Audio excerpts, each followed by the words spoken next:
officially back from our 8-day long vacation to South Dakota and Wyoming.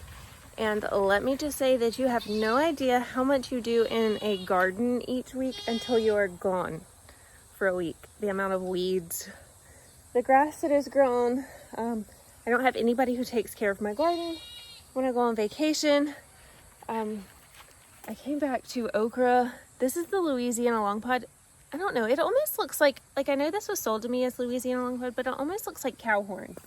It looks a lot like cow horn, but Baker Creek sold this to me as Louisiana long pod, but it definitely looks like cow horn to me, these big old pods. And it was covered in ants. So I put some pyrethrin on the plants to go ahead and instantly kill the ants. And then I'm gonna come back and dust around the bottoms with diatomaceous earth because I don't have any pollinators over here to worry about, and the tops of the plants are way farther from the bottom where I'm gonna plant the diatomaceous earth. The first thing that I'm gonna do now that I'm back is trim up this okra because I left a lot of leaves on it while I was gone. So I'm gonna trim up the okra. This is probably gonna take me 2 to 3 days to get the garden back functioning.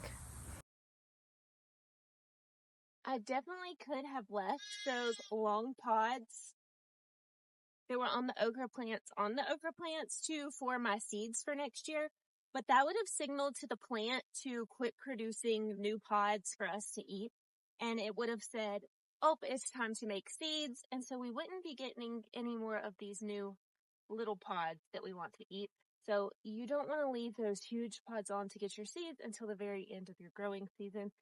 It's July here and we can grow okra till probably October. So I don't want these plants to quit producing.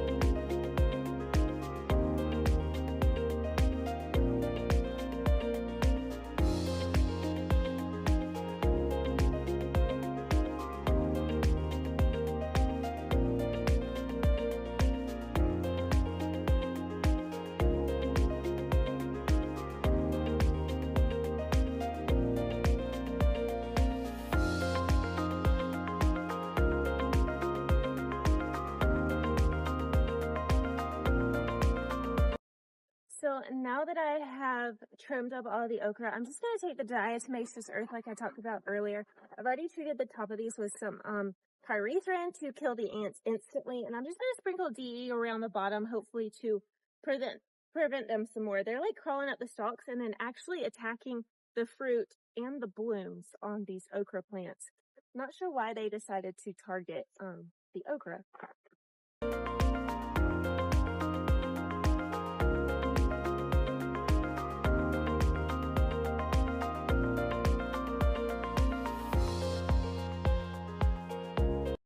The next thing that I need to do is pick all of the cherry tomatoes that ripened while I was gone. I can definitely tell that these have some hornworm damage on them. There are some branches missing some leaves. I don't just see any hornworms scanning over them, so I'm not really going to worry about hunting down the hornworms until tonight when I can come out with my black light.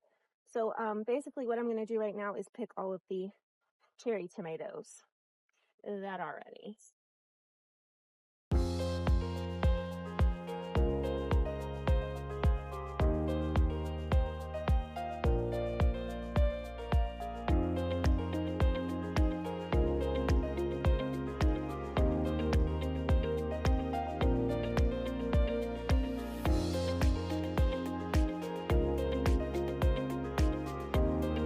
Kids and I replanted these raised beds in beans before we left, and they have popped up everywhere. So hopefully in 90 days we should have beans, green beans.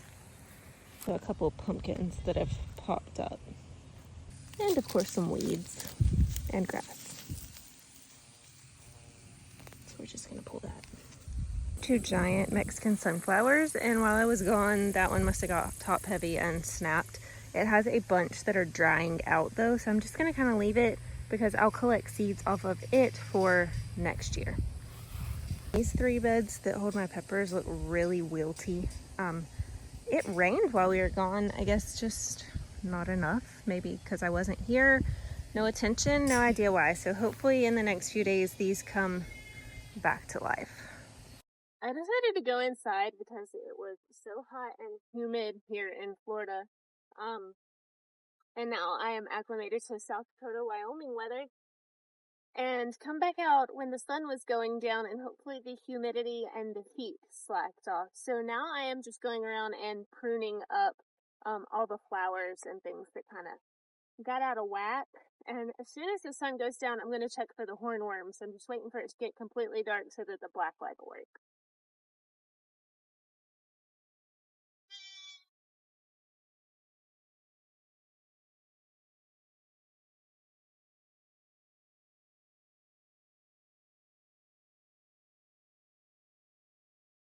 I love growing these Mexican sunflowers, but they are just, how's that about?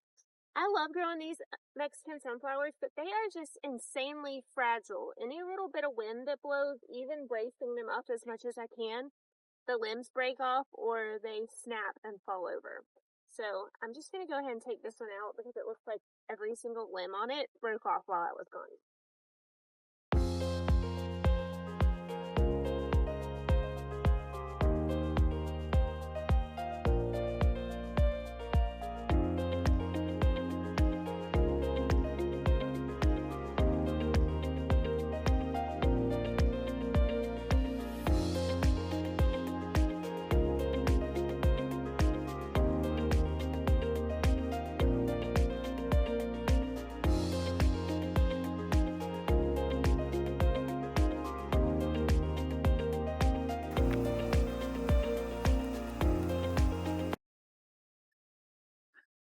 I'm going to look like a crazy person out here at night. All my neighbors are going to think I'm nuts.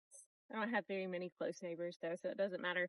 I'm going to go ahead and weed eat while it's somewhat cool outside and the sun's not beating on me.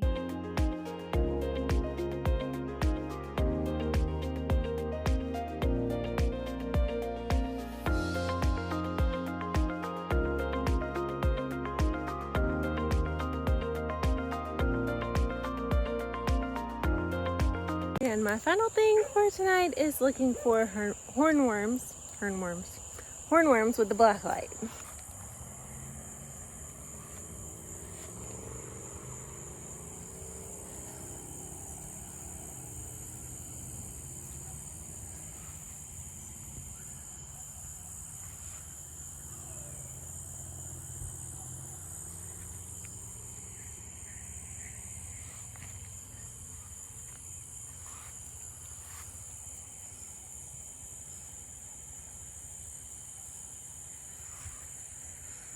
I don't see any. There definitely was some damage on them.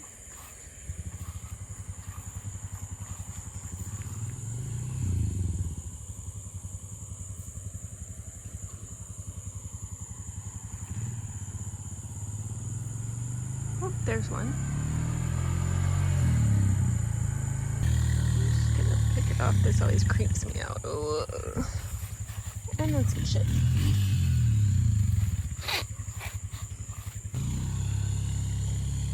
don't see anymore. That's a tiny one. Maybe I can position. Yeah.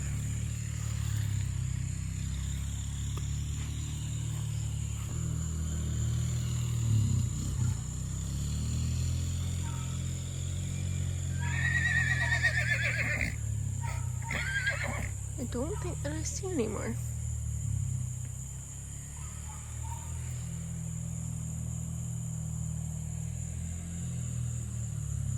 So I guess we're done for today. And maybe over the next few days, the garden. Oh, there's a big old one over there. Let me go get it. I don't know where the heck was it. Oh, there he is. Okay. Yuck.